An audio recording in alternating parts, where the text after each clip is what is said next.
আসসালামু আলাইকুম, বিসমিল্লাহির রহমানির রহিম। সবাইকে স্বাগতম আমার চ্যানেলে। শুভ সকাল। এখন ঘড়িতে প্রায় 7:30টার মতন বাজে।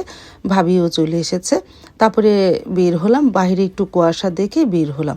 মাশাআল্লাহ ভালোই অনেক কুয়াশা পড়েছে আর অনেক ঠান্ডা।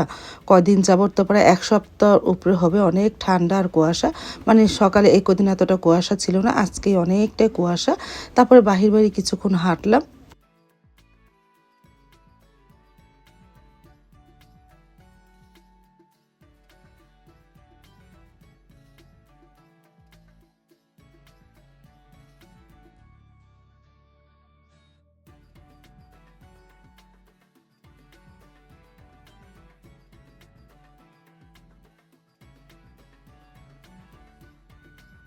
বাইরে কিছুক্ষণ হেঁটে রান্নাঘরে চলে আসলাম। খুদের চালে বউটা বসিয়ে দিলাম। আলু ভর্তা বানাবো, প্রেসার কুকারে আলু সিদ্ধ করে নিই। আর শুটকি ভর্তা আর ধনেপাতা ভর্তা বানাবো, এই সকালের নাস্তার মেনু। তাহলে আস্তে আস্তে নাস্তাটা তৈরি করি। আর জানলা তো খুলতেই পারি না, বাইরে তো অনেক কুয়াশা, হালকা বাতাস আসে, এতে অনেকটাই ঠান্ডা লাগে।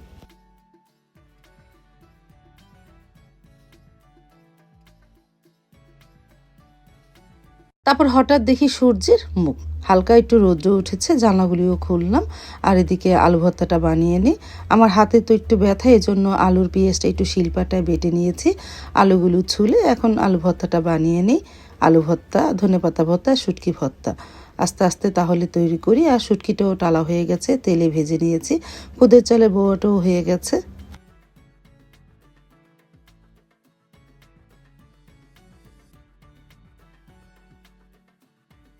তারপরে তো এই যে নাস্তাটা তৈরি হয়ে গেল, সকালের নাস্তা। 3 রকম ভর্তা আর খুদের চালের বড়া। সাইদুল বাবা এখন দূরে ওঠে না, 9টা বেজে গেছে। তারপরে আমি আর মা নাস্তা খেয়ে নিলাম। সাবা সারা তো শুয়ে, ও না, সারামণি অবশ্য কোচিংয়ে গেছে। আজকে সারামণির ভর্তি পরীক্ষা। সারামণি কোচিংয়ে চলে গেছে, সাবা শুয়ে আছে, আমরা সাইদুলও শুয়ে আছে। তারপরে আমি আর মা নাস্তা খেলাম। আলহামদুলিল্লাহ বিসমিল্লাহ বলে শুরু করেছিলাম, অনেক মজা হয়েছিল।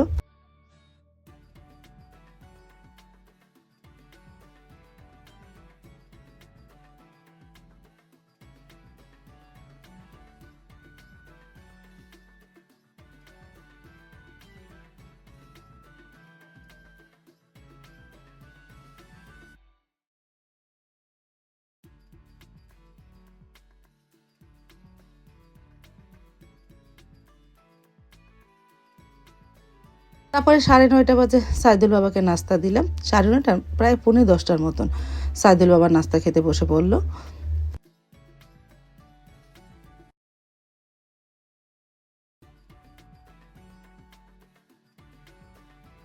তারপর তো সারামণি কোচিংয়ে থেকে এসে নাস্তা না খেয়ে চলে গেল স্কুলে। এই যে সারামণিকে স্কুলে বসিয়ে দিয়ে আসি।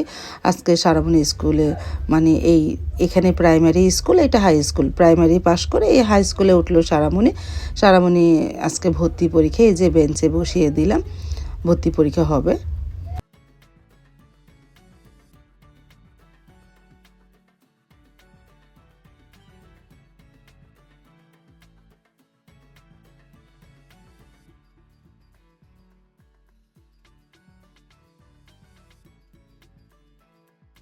তারপর তো ক্লাসে টিচার চলে গেল, খাতা দিয়ে দিল, তারপরে প্রশ্ন দিবে।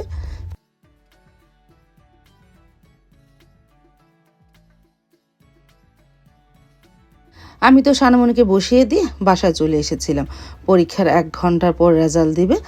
তারপর তো সারমিনী পরীক্ষা দিয়ে চলে এসেছিল বাসায়। আসার পরে 1 ঘন্টা পর রেজাল্ট দিয়েছে। সেই রেজাল্টের কথা একটু পরেই বলি। আমি প্রায় 1টা বাজে রান্না করতে চলে এসেছিলাম। প্রথমে লাউ দিয়ে শিং মাছ রান্না করব, এই জন্য লাউ দিয়ে শিং মাছটা প্রথমে বসিয়ে দিলাম। আমি পেঁয়াজটা ভেজে নিয়েছি, আদা রসুন দিয়েছি, হলুদের গুঁড়া, মরিচের গুঁড়া, ধনিয়া গুঁড়া দিতে পারি না, কারণ শেষ হয়ে গেছে। সাইদুল বাবা আনতে ভুলিয়ে গেছে। সমস্যা নেই, শুধু হলুদ আর মরিচের গুঁড়া দিয়েও তরকারি রান্না করা যায়। তবে হলুদে মরিচের গুঁড়া দিয়েছি, আর লবণ দিলে মশলাটাকে একটু কষিয়ে নেয়, তারপরে মাছ দিব আর ভাতও বসিয়ে দিব। চালটা ধুয়ে নেই আর এদিকে মাছটাও ভালোভাবে ধুয়ে নেই। আর যে কথা বলতেছিলাম, সারামণি পরীক্ষার রেজাল্ট দিয়েছিল। সারামণি সেকেন্ড হয়েছে, মানে ভর্তি পরীক্ষায় সেকেন্ড হয়েছে। তারপর তো সারামণি খুব খুশি, আর বই দিয়েছে 4টা না 5টা বই দিয়েছে, আমি এখন তুই দেখি নাই। তারপর নিয়ে বাসায় চলে আসলো। আর এদিকে মশলাটা কষানো হয়ে যাওয়ার পর আমি শিং মাছটা দিয়ে দিয়েছিলাম। এখন লাউ আর আলু দিয়ে একই সাথে মশলাও কষানো হবে, মানে মশলাকে মাছ আর লাউ কষানো হবে, এতে রান্নাও হয়ে যাবে। কারণ লাউয়ের থেকে অনেকটাই পানি ছাড়ে। আমি লাউ আর শিং মাছ একসাথে কষাচ্ছি আর একসাথেই রান্না করলাম।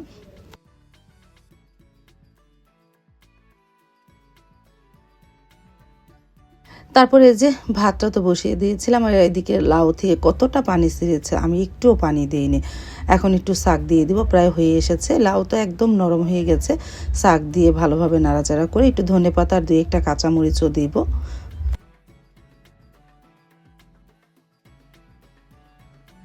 তারপরে তো রান্নাটা হয়ে গেল। শিং মাছ দিয়ে, মানে লাউ দিয়ে শিং মাছের ঝোল আর টমেটো চাটনি করব। টমেটোও কেটে রেখেছি, চাটনিটা করি। এই যে টমেটো, পেঁয়াজ, কাঁচামরিচ, আদা, রসুন সব দেওয়া হয়ে গেছে। এখন শুকনা মরিচ ছেড়ে তেলের মধ্যে এইটা দিয়ে দেবো, আস্তে আস্তে চাটনিটাও করে ফেলবো। আর সর্ষে শাকটাও রান্না করতেছি, নদী পাড়ে দাদি দিয়ে গিয়েছিল। আর যে শুকনা মরিচ আর রসুনের মধ্যে ছেড়ে দিলাম এই টমেটো, আস্তে আস্তে জাল হোক, একটুও পানি দিব না, টমেটো নরম হয়ে অনেকটাই পানি ছাড়বে। আর পাশের চুলায় সরিষা শাক মানে রান্না করতেছি। পেঁয়াজ কাঁচামরিচ দিয়ে প্রথমে ভাপে সিদ্ধ করে নিই, পরে বাগার দিব। প্রায় সিদ্ধ হয়ে এসেছে, একটু পরেই বাগার দিয়ে ফেলবো। আর সরিষা শাক থেকে অনেক পানি ছেড়েছে, পানিটা অবশ্য ফেলে দিব, কারণ এটা শুকাতে গেলে আমার শাক লাল হয়ে যাবে, মানে হলদে হলদে হয়ে যাবে। তারপর তো দুপুরের রান্নাটা কমপ্লিট হয়ে যাওয়ার পর মা, সাইদুলের বাবা, বড় ভাইয়া খেতে বসে পড়েছে, তারা দুপুরে খাবার। তাদের খাওয়া হয়ে যাওয়ার পর খাবারটা টেবিলে নিয়ে এসেছিলাম। সাইদুল, আমি, লাবি বসেছি খেতে। তাদের ডিম ভেজে দিলাম। সাইদুলের লাউয়ের তরকারি দেখে মন চাইলো না খেতে, বলতেছে আমার লাউ দিয়ে শিং মাছ ভালো লাগে না, আমার ভুনাটাই ভালো লাগে। তারপরে সাইদুল কোনো রকম ডিম ভাজা দিয়ে ভাত খেলো, লাউ তরকারি ধরলই না। তারপরে সন্ধ্যার সময় সাইদুলের বাবা একটা মুরগি কিনে পাঠালো, মনে করলাম একটু মুরগির গোস্ত তেহারি রান্না করে দিই মুরগি গোস্ত দিয়ে। তারপরে তো আমি সন্ধ্যার পরে প্রায় 7:30 বাজে রান্নাঘরে চলে আসলাম। আজকে আমার ভিডিও আপলোড দিতে অনেকটাই দেরি হতে পারে, কারণ রান্না করব, খাবে, দেরি হবে। তারপরে তো মুরগি গোস্তটা আস্তে আস্তে কষাচ্ছি তেহারির জন্য। সব ময় মশলা দেওয়া হয়ে গেছে, আস্তে আস্তে কষানো হোক। আর এদিকে সব কিছু রেডি করে রাখলাম। এইটার মধ্যে তেহারি রান্না করব, পোলাওর চাল আর সালাদ, টমেটো কাটা হয়ে গেছে, সব কিছু গুছিয়ে নিলাম। আস্তে আস্তে তাহলে তেহারি রান্না করি। তেহারি রান্না করতে করতে এদিক দিয়ে সুমন ভাইও চলে আসলো। সেই ভাপা পিঠা নিয়ে এসেছে গরম গরম সাইদুলের জন্য। সাইদুল তো অবশ্য বাসায় নেই, ও একটু বের হয়েছে সন্ধ্যার পরে। আর সাইদুলের বাবাও চলে এসেছে, এখন ঘড়িতে প্রায় 8টার মতন বাজে। সুমন ভাই ভাপা পিঠা আনলো, তা গরম গরম খেলাম। আর এদিকে রান্নাও করলাম।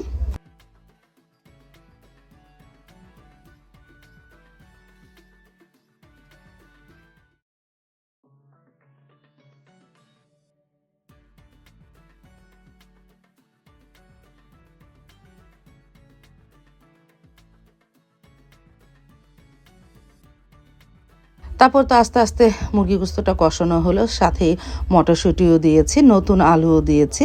নতুন আলু মটরশুঁটি দিয়ে তেহারি রান্না করলে ভালোই লাগে। আর এই চলে এখন পোলাওটা রান্না বসিয়ে দিলাম, পেঁয়াজটা ভেজে নিই। তারপর তো পোলাও চাল দিয়েছি, আস্তে আস্তে পোলাও চালটা ভেজে পরিমাণ মতন পানি দিয়ে আস্তে আস্তে তেহারিটা রান্না করে ফেলি।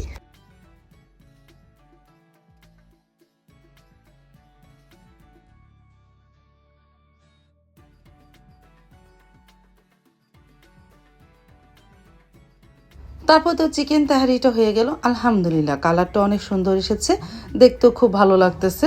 এখন একটা হালকা নাড়া দিয়ে তারপরে সাইদুলও চলে এসেছে, সাইদুলের একটা বন্ধু সুলাইমানও চলে এসেছে।